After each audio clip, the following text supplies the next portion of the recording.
mais uma aulinha aí, ó, né? Aulas importantíssimas para o final do período colonial do Brasil, né? Não deixe de ser, adotando a data aí que em 1815, né, você tem a elevação do Brasil a Reino Unido, de Portugal e Algarves. Deduz-se que, óbvio, em 1789 você já tem aí os fins desse período colonial. Beleza? É isso, galera? Bom, além das rebeliões nativistas, né, que nós estudamos já antes mesmo da Inconfidência Mineira, tem um outro vídeo aí no canal, é importante destacar, tá, que esses movimentos, né, eles têm uma tônica bastante diferente. Apesar de acontecerem aí no século XVII, século XVIII, tá, eles possuem uma conjuntura diferente, porque a partir da Inconfidência Mineira você só pode falar em movimentos separatistas no Brasil. E antes da Inconfidência Mineira você só pode falar em movimentos nativistas no Brasil.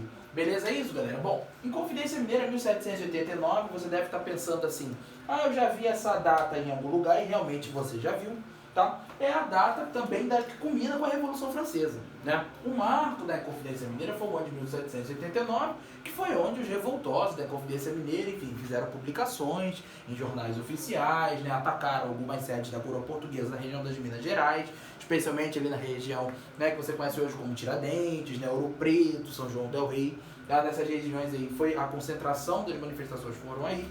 E essa Inconfidência ela é muito importante para a história do início do fim do período colonial no Brasil. Galera, a Inconfidência Mineira ela tem um caráter elitista e liberal. Isso aí eu acho que não é novidade para você. Nesse momento você tem uma influência muito grande do iluminismo no Brasil, especialmente da Inconfidência Mineira. Beleza? Então, essa elitista e liberal, porque você não tem a participação de tantos negros na Inconfidência Mineira, você não tem uma presença maciça de escravos, por exemplo, você não tem uma presença maciça de índios, que eram, né, a maioria da população brasileira. Então você considera essa Inconfidência uma Inconfidência burguesa, né, uma Inconfidência mais elitista e liberal, aos moldes do iluminismo europeu. Tranquilo isso? A principal figura da Inconfidência Mineira vai ser o Tiradentes, galera, e aí é importante, né, falar um pouco da figura do Tiradentes, que tem há pouco tempo agora, em abril, né, esse mês agora, estou gravando agora dia 30, tá? Foi feriado em homenagem a Tiradentes, né, o grande líder da República Brasileira. De fato, galera, o Brasil não conta com muitos heróis nacionais, tá? O Brasil não conta com figuras que fizeram guerras de independência, né, que tiveram muito destaque, beleza? Então o Tiradentes, ele assume essa cara da República porque a República precisou construir um símbolo para dizer que o Brasil tem uma heroicização em torno de alguma pessoa, e Tiradentes foi escolhido. Só que na realidade Tiradentes não participa da República, tá? Tiradentes ele participa da Inconfidência Mineira, ele é o líder principal do movimento dos Inconfidentes, beleza? É isso?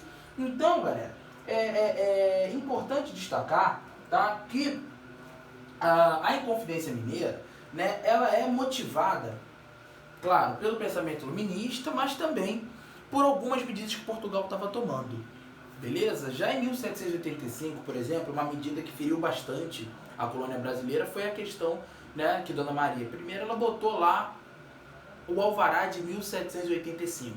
E que alvará era esse, professor? Esse alvará era justamente, galera, o alvará que proibia manufaturas no Brasil. Basicamente, manufatura nesse momento, né, era de fato as indústrias, tá, no Brasil. Era proibição de indústrias no Brasil. Então isso ficou muito difícil, porque em Minas Gerais, com a descoberta do ouro, você tem um avanço, né, econômico dessas elites muito grande e, obviamente, galera, um interesse no investimento industrial.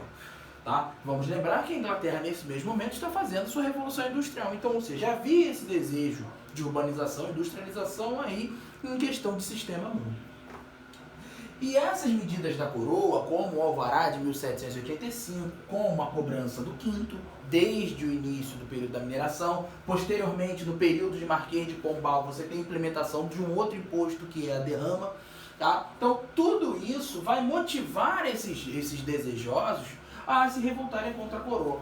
Um grande destaque também, tá? Eu posso falar na Inconfidência Mineira também de uma figura chamada Padre Toledo, né? Esse Padre Toledo, ele apoia, tá, a Inconfidência Mineira, embora eu não fale que a Igreja Católica apoia a Inconfidência, mas alguns padres católicos, tá, foram adeptos do movimento dos Inconfidentes e da separação em relação ao resto do Brasil. Beleza? É isso, galera? Então, É importante destacar que, óbvio, que a Inconfidência Mineira está cercada pelo pensamento iluminista, isso é óbvio, tá? E o segundo ponto é que a Inconfidência Mineira, ela está também revoltada com as medidas da coroa portuguesa, que volta, né, que tem um arroxo de um pacto colonial aí nesse momento. Bom, é um movimento de cunho separatista, como eu já tinha falado, a gente vinha falando, né?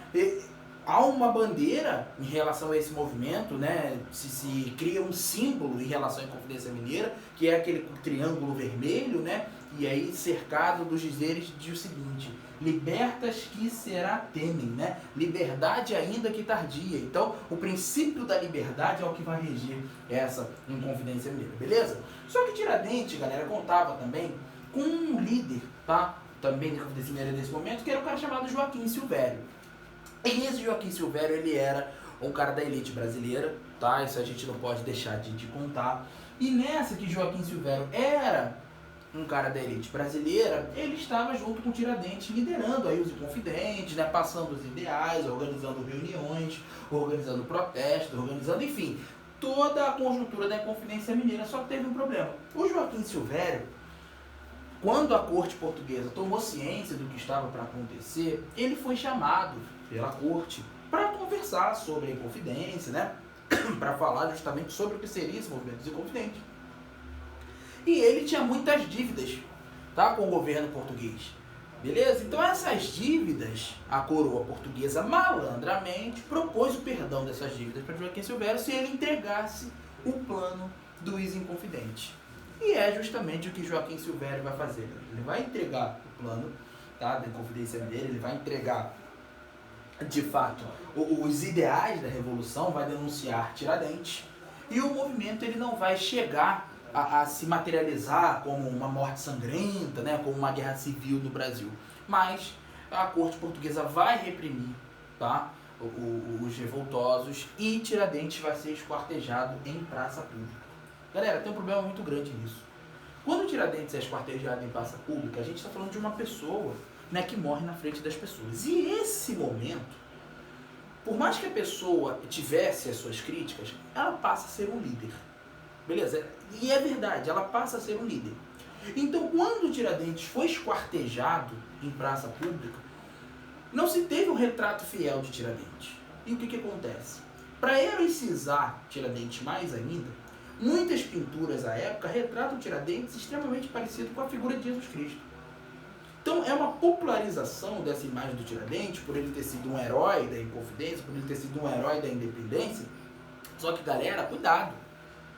Essa independência que ele lutava era da região das Minas, e não do Brasil como um todo. Não tinha esse conceito de nação formada ainda no Brasil. Então a Inconfidência Mineira, nos seus autos da devassa, que denunciou Tiradentes e o esquartejou em praça pública, ela foi reprimida pela coroa, mas que esse símbolo, essa herança da Inconfidência Mineira, ficou muito clara para essa população aí brasileira, esse momento, né, que o Brasil viveu do século XVIII. Beleza, galera? Bom, o segundo momento, né, dessa Inconfidência Mineira são os desejos desses caras, tá? Primeira coisa, para você ver como essa Inconfidência é tão elitista que ela queria a fundação de uma universidade da região de Vila Rica, por exemplo. Essa Inconfidência, ela queria a separação do restante do Brasil e a capital da região das Minas em São João del Rei. Tranquilo? Isso, ela queria que acabasse os impostos como o quinto e a derrama, ou que tivesse uma suavização desses impostos. Tranquilo isso? Queria a revogação do Alvará de 1785, porque proibia a manufatura no Brasil. Então haviam esses desejos que estavam aqui dentro, que eram desejos de uma burguesia brasileira nesse primeiro momento. Tranquilo isso, galera? Bom, falamos aí então do ideal da Revolução, né? Tiradentes, ele foi esquartejado, e a traição de Joaquim Silvério, mais ou menos por aí que perpassa essa discussão da Inconfidência Mineira. Galera, o segundo movimento que nós vamos falar hoje é a Conjuração Baiana, 1798, 99. Aqui a Conjuração Baiana também tem um cunho liberal, porém, tá, a Conjuração Baiana adora-se, de acordo com as fontes históricas disponíveis, que a Conjuração Baiana ela teve um cunho popular maior. Você aí conta com comerciantes do baixo escalão, você conta até com a presença de alguns negros, beleza? Essa ideia de que havia escravos na Conjuração Baiana é uma coisa muito discutida pela historiografia, porém há, de fato, relatos da presença de negros. Há de fato relatos que essa conjuração ela também foi abolicionista, ainda que a abolição só fosse vir quase um século depois. Ela já era abolicionista, tá? As lideranças dessa conjuração baiana foi João de Deus e Luís das Virgens, né? Foram caras ali que organizaram esse movimento, geralmente movimentos e manuscritos, né? E eles escreviam, porque a ideia desses caras não era de fato partir para uma guerra civil, tá? A ideia desses caras, eles queriam contestar no primeiro momento, e eles acreditavam, né, que conseguiria contestar de acordo com o que, galera? De acordo com os ideais, né? A expansão dos ideais, a expansão, a discussão do campo das ideias, beleza? Então, conta-se, né, que na Bahia, nesse momento, tinha esse desejo aí por parte da sua elite liberal e a presença de alguns setores populares, beleza? Um dos grandes setores populares aqui, foi que eu não botei, galera, foi a participação, tá?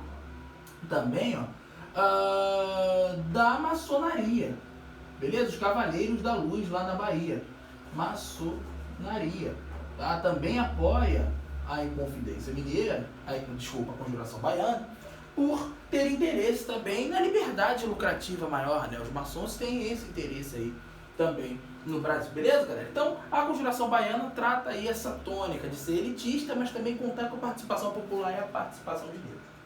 Galera, só que o problema é que a situação da Bahia era uma situação bastante miserável, né? A Bahia estava passando por um processo de crise econômica absurdo, um processo bastante complicado em termos de Brasil. E aí você vai ter um processo da carestia muito grande, né? A carência de alimentos, carência de empregos, carência de condição de vida como um todo. E o que, que vai acontecer, meu povo? No sábado de Aleluia, né? Aí você vai ter o sábado de Aleluia, antes do domingo de Páscoa e depois da sexta-feira da Paixão, na Semana Santa, um carregamento de carnes está indo ser levado ao governador-geral da Bahia à época e os líderes populares, tá? Eles se organizam e vão saquear os mercados, vão pegar as carnes do caminhão, vão começar a derrubar, né, os bondes, né, vão começar a derrubar os veículos que transportavam alimentos, vão saquear as feiras, vão saquear, né, os mercados à época. E esse episódio ficou muito famoso, foi o que marcou a Conjuração Baiana, porque aconteceu justamente nesse momento em que as ideias estavam sendo discutidas. Então, diga-se de passagem, a Conjuração Baiana se materializou nesse período do sábado de Aleluia. Beleza, galera? Então é muito importante que a gente saiba disso. Os líderes desse movimento, tá? Foram líderes que foram presos. A gente não pode deixar de destacar isso. Foram líderes que foram presos, infelizmente. Esses líderes, eles foram esquartejados também. Muitos foram presos, outros foram esquartejados, né? A gente pode falar aí também de Cipriano Barata, que foi um dos líderes também dessa Conjuração Baiana, né? Que era um dos escritores do Brasil. E Manuel da Costa, também a gente pode falar nesse momento aqui. E basicamente, galera, essa aí são as duas conjurações mais famosas. Também tivemos, em 1792, a Conjuração Carioca, que eu não botei aqui no quadro, além de por falta de espaço, né?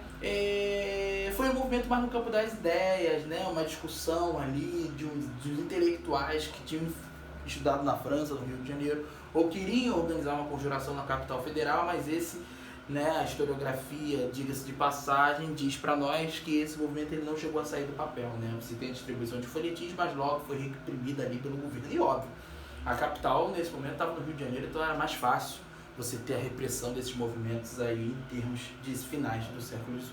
Beleza, galera? Acho que ficou clara aí essa questão, ficou tranquila essa aula aí, espero que tenham entendido. Um abraço, tchau, tchau.